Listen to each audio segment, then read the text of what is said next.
तो interior designing से related tool देख रहे थे। हमने बताया था कि इंटीरियर्स में अगर हमें क्रिएट करना होगा तो उसके लिए कुछ हमें यहाँ पे बेसिक टूल दे रखे हैं, जिसमें से EEC एक्सटेंडेड पे आए थे हम लोग। इसमें हम लोगों ने क्या लिया था, सबसे पहले देखा था वॉल देखा था, है ना, कैसे यूज किया था वॉल के लिए। यहाँ पे कुछ बेसिक पैरामीटर दे रखे हैं, और जब भी इंटीरियर्स पे वर्क कर रहे होंगे एक्सटीरियर पे, तो यहाँ पे यूनिट बहुत इंपॉर्टेंट होगी। तो हमने यूनिट यहाँ पे कस्टमाइज में जाके कैसे सेटअप करी थी, यूनिट सेटअप में आए थे और सबसे पहले हमने सिस्टम यूनिट सेटअप पे क्लिक किया था। इसमें हमें डिफाइन करना होगा कि हम बाय डिफॉल्ट कौन सी यूनिट चाहते हैं। तो हमने यहाँ पे क्या ले रखा है, इंचेस ले रखा है। आपको जो सुटेबल बैठ रहा होगा आप वो यूनिट यहाँ पे सेट कर रहे हो। फीट में चारों फीट में, सेंटीमीटर में चारों सेंटीमीटर में। कभी कभार हम लोग प्रोडक्ट डिजाइनिंग करते हैं, नेट से अमेजॉन या फ्लिपकार्ट पे जाते हैं, तो वहाँ पे जो डायमेंशंस होती हैं अधिकतर हमें देखते हैं सेंटीमीटर में रहती हैं या इंचेस में रहती हैं। फिर हम लोग को यहाँ पे कंफ्यूजन हो रहा होता है क्योंकि हमने यहाँ पे फीट में ले रखा होता है। ठीक, तो फिलहाल हम यहाँ पे किस में सेट कर रहे हैं, इंचेस में। जो आपके लिए सुटेबल डायमेंशन होगी वो आप यहाँ पे सेट करेंगे। ठीक, अब ध्यान रखना कि अगर हमने यूनिट सेटअप में इंचेस दे दिया है तो हमें यूएस स्टैंडर्ड में आके भी क्या लेना है, अब एक फ्रिक्शनल इंचेस दे रखा है जो फ्रिक्शन में वैल्यू डिफाइन करेगा। ठीक, और एक यहाँ पे डायमेंशन में डिफाइन करेगा, तो यहाँ पे डेसिमल में डिफाइन करेगा। तो हमने डेसिमल इंचेस ले लिया, हम फ्रिक्शन में कंफ्यूज हो सकते हैं मे बी, तो हमने यहाँ पे डेसिमल ले लिया ताकि वो पॉइंट में वैल्यू हमारे लिए क्या करते हैं, डिफाइन करते हैं। ठीक, इसको डायरेक्टली मैं यहाँ से क्या कर रहा हूँ, क्या कर रहे हैं। अब जैसे यहाँ पे विड्थ हमारी वॉल की कितनी दे रखी है, 5 इंच, नॉर्मली इतनी ही होती है ना, और उसकी हाइट कितनी दे रखी है, 8 फीट। 96 इंच का मतलब यहाँ पे कितना हुआ, 8 फीट। अगर देखना है तो हमने देखो 9, इस बार हम 9 पुट कर रहे हैं, 9 और सिंगल कोड लगाएंगे तो ये फीट वैल्यू है। ठीक, तो 9 को जब हमने फीट में कन्वर्ट किया तो 108 आ रहा है इंचेस में। अपने आप देखो हमें बाय डिफॉल्ट वैल्यू जो दिखाएगा वो किसकी दिखाएगा, इंचेस की दिखाएगा, है ना।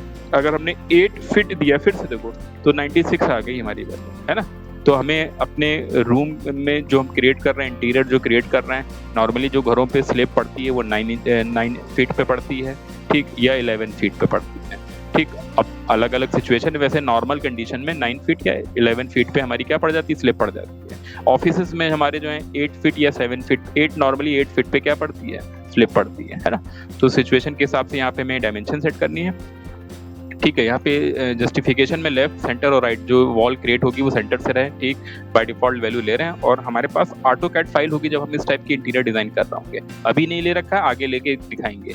ठीक, तो यहाँ पे उसी के अकॉर्डिंग फिर हमने AutoCAD में अपना पार्टीशन बना रखे होंगे, प्रॉपर वो नक्शा डिजाइन कर रखा होगा, प्रॉपर डायमेंशन के साथ डिजाइन कर रखा होगा कि कितने बाय कितने का कमरा होगा, कितनी वॉल की डेप्थ होगी, हमारा बाथरूम कितने का होगा, हमारा किचन कितने बाय कितने डायमेंशन का होगा। तो एक पूरा स्क्वायर फीट के हिसाब से जैसे हमारा प्लॉट बनता है वैसा हम लोग पूरा पेपर पे डिजाइन करके उसको AutoCAD पे क्या कर रहे होंगे, प्रॉपर डिजाइन करके यहाँ पे यूज कर रहे होंगे, है ना। तो अभी वॉल कैसे क्रिएट करनी है, सिंपली क्लिक करना है, जैसा भी हमें डायमेंशन दिया हुआ या जैसा भी हमारा नक्शा दिया हुआ हम उसी के अकॉर्डिंग यहाँ पे अपने इस वॉल को क्या करते जाएंगे, क्रिएट करते जाएंगे। राइट क्लिक करके उस ऑप्शन से बाहर आएंगे, मॉडिफिकेशन में जाएंगे। ध्यान रखना कि वॉल में जो भी चेंज होगा वो फर्स्ट टाइम में ही चेंज होगा। अब इसके डायमेंशन में हम कुछ नहीं कर सकते हैं, क्यों, क्योंकि यहाँ पे मॉडिफिकेशन में कहीं पे भी विड्थ और हाइट का ऑप्शन अवेलेबल नहीं है हमारे पास। तो ये ध्यान रखना होगा कि पहले ही, लेकिन यहाँ पे कंपोनेंट दे रखे हैं, तो अगर हमको लग रहा है कि टेढ़ी हो गई वॉल या कुछ, तो वो डायरेक्टली यहाँ पे मैनेज कर सकते हैं। ठीक, तो फिर हमें इसके अंदर पार्टीशन क्रिएट करने में फिर से वॉल पे आगे, मान लो हमारा एक कमरा यहाँ से इधर गया था। ठीक, राइट क्लिक करके ऑप्शन से बाहर आ रहे हैं, इतने में हमारा यहाँ से यहाँ तक ये बाथरूम का एरिया है। ठीक, यहाँ से यहाँ तक फिर से हमारा मान लो एक कमरा ऐसे गया हुआ है, आगे ये गैलरी दे रखी है मान लो। ठीक,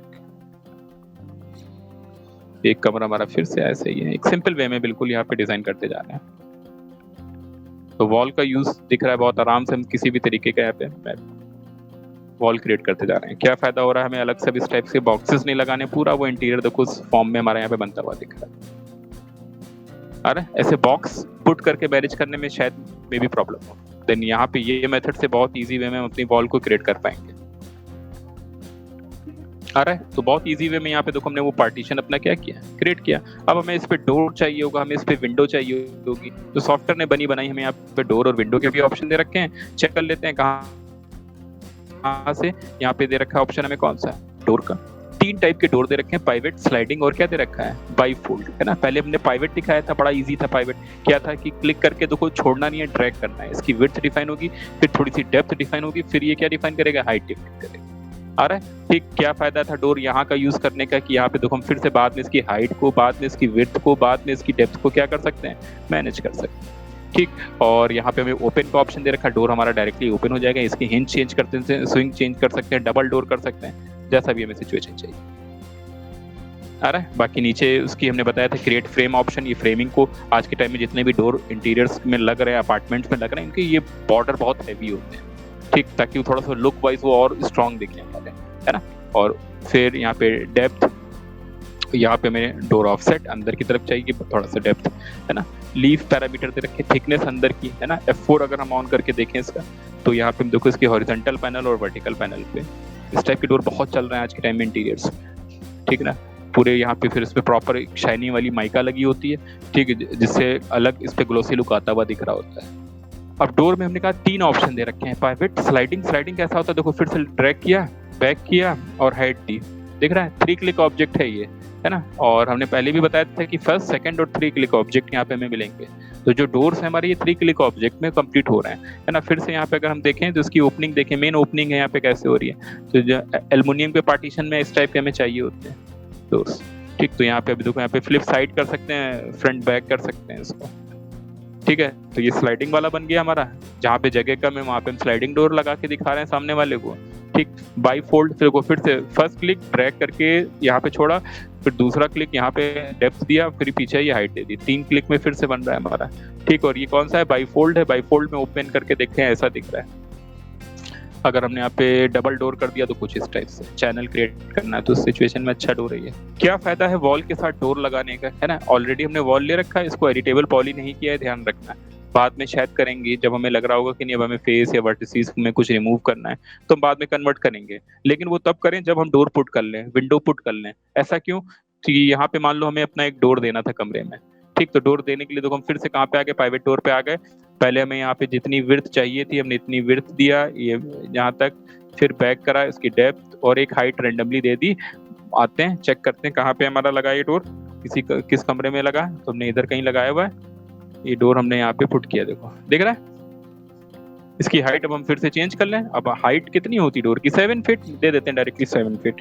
तो 7 सिंगल कोट लगाया, वो बाय डिफॉल्ट 7 फीट ले रहा है हमारा, ठीक। और इसकी यहाँ पे ये थिक विड्थ जो ये दिख रही है, विड्थ 3 फीट के राउंड में लेते हैं, तो यहाँ पे हमने 3 फीट दिया, डायरेक्टली 3 फीट ले रहा है हमारा, आ रहा है। और ये डेप्थ अपने वॉल के हिसाब से देख लें कितनी में डेप्थ चाहिए, बहुत एक्स्ट्रा ना निकलता हुआ दिख रहा, सेंटर से दिख रहा हूँ, 5 इंच रखते हैं, ठीक। तो डोर लगाने का फायदा ये हुआ कि ध्यान से देखो, जब हम डोर को ओपन करेंगे तो बीच में अपने आप हमें क्या मिल गया, स्पेस मिल गया। हम तो कुछ भी ऐसा रिमूव नहीं किया था, लेकिन जब वॉल के साथ हम डोर का यूज करेंगे तो वो अपने आप यहाँ पे उस एरिया को क्या कर देगा, रिमूव कर देगा, दिख रहा है। और सबसे बेस्ट पार्ट क्या है कि जब हम इसको मूव कराएंगे तो अपने आप वो शिफ्टिंग ले लेगा, देखो, है ना। यानी हमें लगा कि अरे तो इधर लगाना चाहिए था, हमने इधर लगाया, तो अपने आप फिर से वो एरिया क्या कर रहा है, रिमूव कर दे रहा है। अगर हमने बाय डिफॉल्ट रिमूव किया तो फिर इस टाइप की शिफ्टिंग नहीं हो पाएगी, क्योंकि ऑलरेडी हम फेस रिमूव कर चुके होंगे।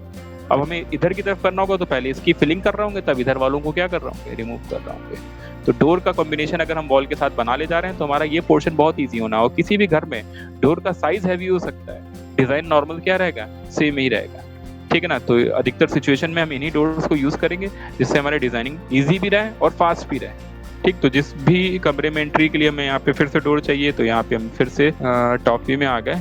और इस बार हम जो डोर लगा रहे हैं वो कौन सा लगा ले रहे हैं, स्लाइडिंग डोर ले रहे हैं। देखो क्लिक करके ड्रैग करना, जितनी विड्थ देनी है, बाद में भी चेंज हो जाएगी, डेप्थ हो गई, ये हाइट हो गई, ठीक। मॉडिफायर में आके चेक करें कहाँ पे हमारा ये पोर्शन है, देखो। और यहाँ पे हमने हाइट बढ़ा दी, इसकी जितनी देनी थी, विड्थ कम कर दें। ये स्लाइडिंग डोर हमने क्रिएट कर दी है, ठीक। अगर हम इसके ओपनिंग करके देखें, देख रहे हैं जैसे हमें विंडोज की रिक्वायरमेंट होगी, तो यहाँ पे फिर से सॉफ्टवेयर ने हमें क्या दे रखी है, विंडोज, बड़ी इजी सी विंडोज दे रखी है, कई सारी दे रखी है। तो यहाँ पे विंग विंडो दे रखी, सिंपल वही क्लिक करके ड्रैग, डेप्थ, फिर क्या देनी है, हाइट देनी है, ठीक। यहाँ पे चेक करें, इसकी पैरामीटर चेक करें, तो यहाँ पे इसकी वही हाइट है, वही विड्थ है, और वही क्या दे रखी है, डेप्थ दे रखी है। अच्छा, फ्रेम्स दे रखे हैं, यहाँ पे फ्रेम्स हम क्रिएट कर सकते हैं। इसकी वर्टिकल कितना में फ्रेम थिकनेस, आज के टाइम में एल्युमिनियम के इस टाइप के पार्टीशन बनते हैं तो उसमें इस टाइप की विंडो लगती है, ठीक। अब एक फिर से विड्थ, पैनल काउंट यहाँ पे बढ़ा सकते हैं, ये लो भाई, इसमें ओपन का ऑप्शन दिया हुआ है, तो कुछ ऐसे विंडो हमारी क्या हो रही है, ओपन हो रही है। अलग अलग इस टाइप की विंडो दे रखी है, यूज करेंगे जहाँ पे हमें जैसा चाहिए होगा। सेम बिहेवियर जो डोर दे रहा था वही सेम बिहेवियर हमें ये विंडो भी देगी। तो हम टॉप व्यू से आ जाएंगे, ध्यान रखना ऑर्थोग्राफिक व्यू से लगाना तभी प्रॉपर आएगी। तो विंग ले रहे हैं और मान लो हम इस कमरे में अपनी ये विंडो पुट कर रहे हैं, तो ये देखो इसकी विड्थ, ये इसकी डेप्थ, ये इसकी हाइट। चेक करें कहाँ पे गई, आ रहा है इसकी पोजीशन अपनी रिक्वायरमेंट के हिसाब से हम चेंज कर लें। यहाँ पे हमने दे दिया, केसमेंट दे रखी है, देखो भाई कैसी ये विंडो है, विड्थ, डेप्थ, हाइट, प्रॉपर्टीज था ओपन देखिए कैसे हो रही है, तो ये ऐसे ओपन हो रही है। ठीक, पैनल कैसे डिवाइड करने हैं, पैनल विड्थ दे रखा है और फ्लिप स्विंग कर दे सकते हैं। नॉर्मल ये विंडो दे रखी है, बड़ी सिंपल सी, फिक्स्ड दे रखी है। इसमें मेरे ख्याल से यूज में रहती है, बहुत ओपनिंग नहीं होगी इसमें देखो ओपन ऑप्शन नहीं है, लेकिन घरों में इस टाइप की बड़ी सी विंडोज लगी रहती हैं ग्लास की, तो वहां पे इसे यूज कर सकते हैं। ठीक, कोई ओपनिंग नहीं है, बाद में ग्लास का पड़ेगा तो ऐसा लगेगा कि ग्लास की विंडो लगी हुई है ना। पाइवेटेड दिखा रहे हैं, ओपनिंग देखना वही डिफरेंस होगा, ओपनिंग से हो रही है इस टाइप से।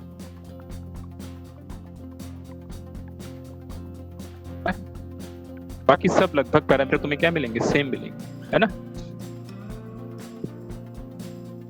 प्रोजेक्टेड लिया, डेप्थ और हाइट, ओपनिंग देखना है कि डिफरेंस क्या है ओपनिंग, कुछ ऐसा। ठीक, तो अलग अलग स्टाइल की विंडोज के यहाँ पे इन्होंने बिहेवियर्स हमें दे रखे हैं जो बहुत इजी वे में हम यूज कर सकते हैं। स्लाइडिंग यूज में रहती है, हिंज चेंज कर दें, तो अलग अलग डायरेक्शन की इन्होंने क्या दे रखी है हमें विंडोज।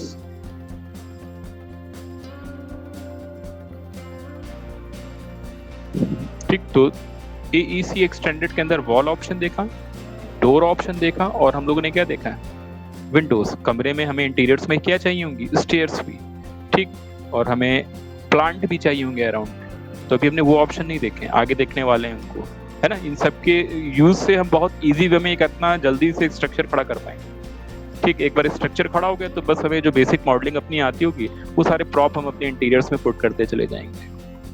तो यहीं पे होल्ड कर रहे हैं, आगे की क्लास में इंटीरियर्स के टॉपिक हम लोग अभी और कवर करेंगे।